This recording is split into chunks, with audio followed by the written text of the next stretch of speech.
All right, तो आज हम डिस्कस करने वाले हैं फाइनेंशियल मैनेजमेंट से पहला टॉपिक, पहली यूनिट का पहला टॉपिक इंट्रोडक्शन टू फाइनेंस। तो इसमें हम दो चीज़ें डिस्कस करने वाले हैं, फाइनेंस एंड इट्स स्कोप। तो अगर मैं फाइनेंस की बात करूं तो पहला डेफिनेशन इजी है एंड दूसरा डेफिनेशन बुक का डेफिनेशन है। तो पहले डेफिनेशन में लिखा है कि फाइनेंस इनेबल द ऑर्गेनाइजेशंस और business to manage the outflow and inflow of money. ये क्या कह रहा है कि जो हमारा पैसा होता है, जो हम इन्वेस्टमेंट करना चाहते हैं कहीं, तो फाइनेंस क्या करता है, उस पैसे को मैनेज करता है कि कहाँ हमें इन्वेस्टमेंट करना चाहिए, कहाँ हमें प्रॉफिट हो सकता है। तो कितना रिस्क होगा वहाँ इन्वेस्ट करने में, कितनी अनसर्टेनिटी होगी, वो सब क्या बताता है, फाइनेंस बताता है। अब हम आते हैं दूसरी डेफिनेशन पर, जो बुक की डेफिनेशन है। तो इसमें क्या है, finance is a field that is concerned with the investment of asset and liabilities over a time period under the risk and uncertainty.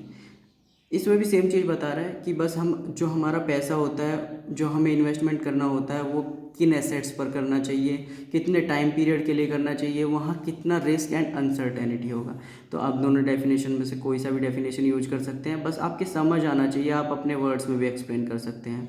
तो अब इसके बाद हम आते हैं इसके स्कोप्स पर। ये हमारा फाइनेंस में पता चल गया कि क्या होता है। फाइनेंस वैसे एक बहुत बड़ा टर्म है जो एक्सप्लेन नहीं किया जा सकता किसी भी एक पर्टिकुलर डेफिनेशन से, पर फिर भी ये डेफिनेशन इनफ है। अब हम आते हैं इसके स्कोप्स पर। तो फाइनेंशियल मैनेजमेंट के जो स्कोप हैं वो चार स्कोप हैं बेसिकली। तो पहला जो स्कोप है हमारा, ये है हमारा फर्स्ट स्कोप, इन्वेस्टमेंट डिसीजन। तो इन्वेस्टमेंट डिसीजन, जैसे नाम से ही पता चल रहा है कि इन्वेस्टमेंट को लेके डिसीजंस, यानी जो हमें पैसा इन्वेस्ट करना है उसमें डिसीजन कैसे लें हम। तो कहाँ हम इन्वेस्ट करें, where to invest, total cost of capital, यानी जो इन्वेस्टमेंट होगा उसमें टोटल कॉस्ट कितना आएगा हमारा, कि कितना पैसा हमको इन्वेस्ट करना पड़ेगा। इसके बाद आता है हमारा, जो हमने पैसा इन्वेस्ट कर दिया उस पर हमें रिटर्न कितना मिलेगा, यानी रिटर्न ऑन इन्वेस्टमेंट, उस इन्वेस्टमेंट जो हमने किया उस पर रिटर्न कितना मिलेगा। फिर ऑब्वियसली हम इन्वेस्टमेंट कर रहे हैं किसी भी ऑर्गेनाइजेशन, कोई भी ऑर्गेनाइजेशन इन्वेस्टमेंट कर रहा है, कोई भी बिजनेस इन्वेस्ट कर रहा है अपना पैसा, तो वहाँ रिस्क होगा। जरूरी नहीं है कि आप प्रॉफिट ही गेट करें, वहाँ लॉस भी हो सकता है, कुछ भी हो सकता है। तो ये अनसर्टेन है, मतलब कि ये सर्टेन नहीं है कि आपको प्रॉफिट ही मिले। तो बेसिकली इन्वेस्टमेंट डिसीजन क्या क्या बताता है कि हमको अपना पैसा कहाँ इन्वेस्ट करना चाहिए, जहाँ कम रिस्क हो और जहाँ इन्वेस्टमेंट, जो हमारा रिटर्न ऑन इन्वेस्टमेंट है वो ज़्यादा से ज़्यादा हो। तो ये फाइनेंशियल मैनेजमेंट का पहला हो गया स्कोप। अब हम दूसरे स्कोप की तरफ चलते हैं। तो दूसरा स्कोप है हमारा फाइनेंसिंग डिसीजन। इसमें भी हम किस से रिलेटेड डिसीजन लेते हैं, इसमें हम एक फिनेंशियल स्ट्रक्चर देते हैं, किसी भी ऑर्गेनाइजेशन को एक फिनेंशियल स्ट्रक्चर देते हैं कि हमें जो हमारा फाइनेंशियल स्ट्रक्चर होगा वो इस तरह से होगा। जैसे इसमें फंड रेज करना होता है किसी भी ऑर्गेनाइजेशन को। अब ऑब्वियसली कोई ऑर्गेनाइजेशन होगा वो सारा का सारा पैसा खुद से इन्वेस्ट नहीं करता है, वो शेयर होल्डर के थ्रू करता है, शेयर होल्डर से पैसा लेता है, ठीक है। डेब डिवेंचर होता है उसके पास, ठीक है। और भी जैसे लोन हो गए, short term loan, long term loan, और भी बहुत सारी चीज़ें हैं जहाँ से एक ऑर्गेनाइजेशन जो है अपना फंड रेज करता है।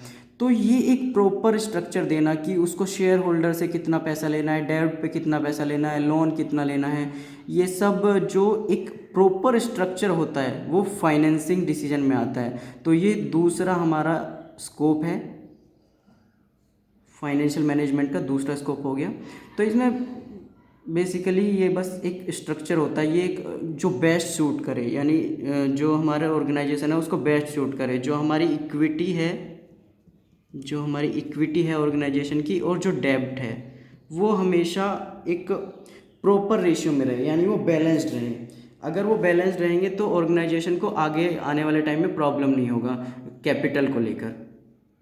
तो फाइनेंसिंग डिसीजन एक यही है कि ये एक प्रॉपर स्ट्रक्चर देता है कि कहाँ से हमें कितना पैसा लेना है, कहाँ से कितना डेब्ट लेना है, कितने शेयर होल्डर होने चाहिए हमारे, ये सारा डिसीजन होगा फाइनेंसिंग डिसीजन में। अब हम आते हैं डिविडेंड डिसीजन में। जैसे नाम से ही पता चल रहा है, डिविडेंड मतलब प्रॉफिट, ठीक है।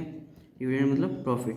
तो प्रॉफिट के डिसीजंस, मतलब प्रॉफिट को लेके डिसीजन क्या हो सकता है? प्रॉफिट को लेके इसमें ये डिसीजन लिया जाता है कि जो एक ऑर्गेनाइजेशन, जो किसी भी ऑर्गेनाइजेशन को प्रॉफिट हुआ है, उस प्रॉफिट को किस तरह से डिस्ट्रीब्यूट करें। जैसे हमारे शेयर होल्डर हैं, या तो हम सारा प्रॉफिट हम अपने शेयर होल्डर्स को दे दें, ठीक है, या फिर आधा प्रॉफिट शेयर होल्डर्स को दे दें और आधा हम ऑर्गेनाइजेशन जो होता है वो अपने पास रख ले, ठीक है।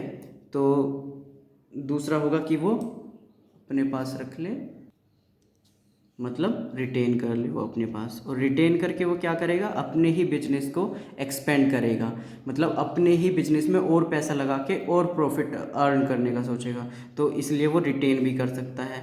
जो उसके ऊपर डेब्ट होते हैं वो डेब्ट भी वो पे कर सकता है। तो ये सारी चीज़ें हैं। तो डिविडेंड डिसीजन में क्या बताता है कि जो एक ऑर्गेनाइजेशन को प्रॉफिट हुआ है वो उसे किस तरह से डिस्ट्रीब्यूट करना चाहिए, वही है हमारा डिविडेंड डिसीजन। तो ये हमारा थर्ड स्कोप हो गया फाइनेंशियल मैनेजमेंट का। अब हम लास्ट स्कोप की तरफ चलते हैं, working capital structure. Working capital structure में क्या होता है, ये इसमें ये बताता है कि जैसे आपका हो गया करंट एसेट्स होते हैं, करंट एसेट्स होते हैं एंड हमारे करंट लायबिलिटीज़ भी होती हैं, ये आपको पता ही होगा, करंट लायबिलिटी। तो करंट एसेट्स पर कितना इन्वेस्ट करना है एंड करंट लायबिलिटीज़ पर कितना एसेट्स करना है। करंट एसेट्स हमारे जैसे होते हैं, जैसे हमारा इन्वेंट्री हो गया, ठीक है, कि हमारे पास इन्वेंट्री जो है, जो हमारी इन्वेंट्री है वो ख़त्म होने वाली है, तो हम उस पर कितना इन्वेस्ट करें, कि कितना मनी उसके लिए चाहिए कि हमारा जो इन्वेंट्री है वो हमेशा इनफ रहे हमारे लिए। दूसरा होता है जैसे हमारा कैश रिसीवेबल हो गया, ठीक है, कैश रिसीवेबल हो गया। तो ऐसे बहुत सारी चीज़ें आती है करंट एसेट्स में जो हमको मैनेज करके रखनी पड़ती है। जैसे हमारा करंट लाइबिलिटीज़ में हमारा हो गया बिल्स पेएबल हो जाते हैं।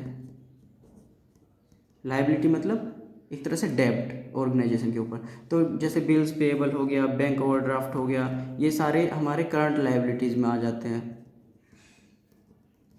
तो इसमें वर्किंग कैपिटल स्ट्रक्चर में क्या बताता है कि हमें current assets and current liabilities पर कितना इन्वेस्ट करना है और कैसे इन्वेस्ट करना है। इसमें एक और चीज़ होती है, जैसे हमारा जो हमारे एसेट्स हैं या तो वो ख़राब हो गए हैं तो उनको ठीक कराना पड़ेगा, तो ठीक कराने के लिए हमें इन्वेस्ट करना होगा।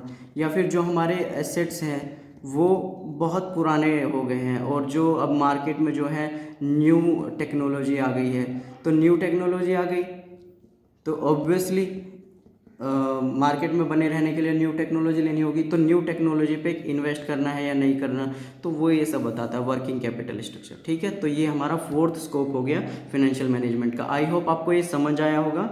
इसके बाद मैं आपको इन चारों का एक प्रॉपर एक्सप्लेनेशन दिखा देता हूँ जिससे आपको और क्लियर हो जाएगा।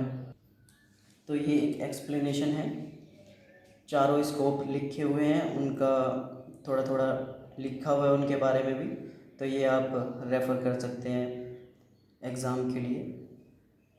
आई होप आपको क्लियर हो गया होगा टॉपिक।